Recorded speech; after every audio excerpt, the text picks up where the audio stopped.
నిన్నటికి నిన్న మేడ్చల్ ఎమ్మెల్యే స్పష్టంగా చెప్పిండు, మేము బీజేపీ గెలిపిస్తాం, బీజేపీ గెలుస్తుంది మల్కాజ్గిరిలో అని. ఇంకా కూడా కేటీఆర్కు మరి సోయి ఉందా లేదా ఇలా మాట్లాడుకుంటా అసలు అప్పటికప్పుడు ఉన్న పలంగా నిజంగానే బీజేపీతో వీళ్ళకి వైరం ఉంటే మల్లారెడ్డిని పార్టీలకు వెళ్ళి సస్పెండ్ చేయాలి. ఆయన మహబూబ్నగర్ పోయిందంట, తింటుంటేనే 2 సార్లు కరెంటు పోయిందంట. నువ్వేమన్నా బకాసూరు నువ్వు అరణాయన రోజంతా తిననీకే? ఎంతసేపు తింటా? 10 నిమిషాలు 15 నిమిషాలు తింటాం తిండి తింటే.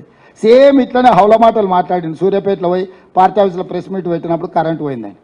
నేను మా అధికారులు అడిగితే వాళ్ళకి అధికారికంగా కనెక్షనే లేదు సార్, వాళ్ళు జనరేటర్ మీద ఉన్నారు, ఆ పొట్టైన జనరేటర్లో కట్టబెట్టినట్టు ఆగింది సార్ అని మా అధికారులు చెప్పాను. మరుక్షణం నేను విచారణకు ఆదేశించిన.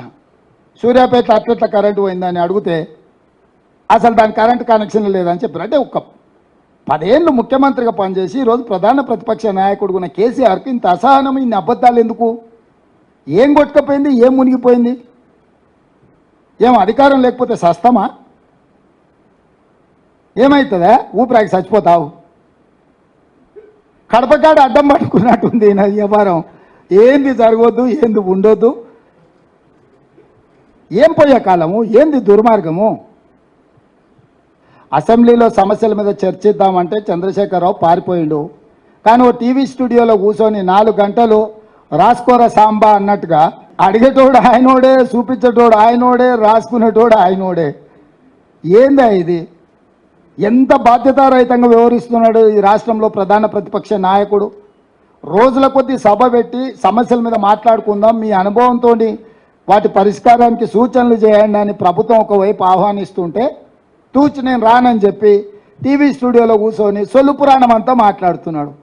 మా తాతలు నేతులు తాగినరు, మా మూతుల వాసన చూడండి, తినడానికి తిండి లేదు కానీ మా మీసాలకు మాత్రం సంపెంగ నూనె, అసలు తగ్గని అది ఆయన ఏంది, ఐఎమ్ ప్రౌడ్ టు బి ఆయన దొరా అనే ఏందో ఇంగ్లీష్లో మాట్లాడినట్టున్నాడు.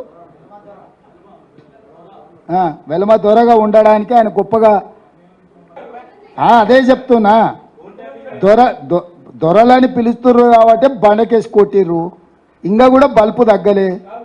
మంచిది, అట్లనే కానీ ఇప్పుడు ఆయన దొడ్లే నూనె ఆయన రోజు సాయంత్రం లెక్క చూసుకునే పరిస్థితి మీరు అంత సీరియస్గా తీసుకోకండి. కొంచెం మానసికంగా వారు కొంత ఇబ్బందిని ఎదుర్కొంటున్నారు, కొంచెం మానసిక ఆందోళనలో ఉన్నారు. ఉండడానికి కూడా కారణం నేను అర్థం చేసుకోగలను. ఇంట్లో ఉన్న పరిస్థితులు, బయట ఉన్న పరిస్థితులు, అధికారం కోల్పోయి ఎవరు పిలిచినా పలకకపోవడం వల్ల బెల్లు కొడితే కూడా ఎవరు వస్తలేరు. ఆ సంతగాడు కూడా సెలవు పెట్టిపోయిందంట. ఇప్పుడు వాళ్ళు కాకూడదనే చూస్తున్నారు. రైతులను ముంచాలి, రైతులు ఆత్మహత్యలు చేసుకోవాలనేదే రాజేందర్ది, కేటీఆర్ది కోరిక. వాళ్లకు ఒక మంచి పని జరగాలని లేదు. పిల్లి శాపనార్థాలకు ఉట్టి తెగిపడదు అన్నట్టు వాళ్ళలాకి ఎంతసేపు దోపిడీ చేసి దొంగతనాలు చేసి వాళ్ళ ఆస్తులు పెంచుకోవాలనుకుంటున్నారు. మేము దోపిడీ చేయకుంటుంటే ఆటోమేటిక్గా రుణమాఫీ జరుగుతాయి. నేను నమ్మకంగా చెప్తున్నా.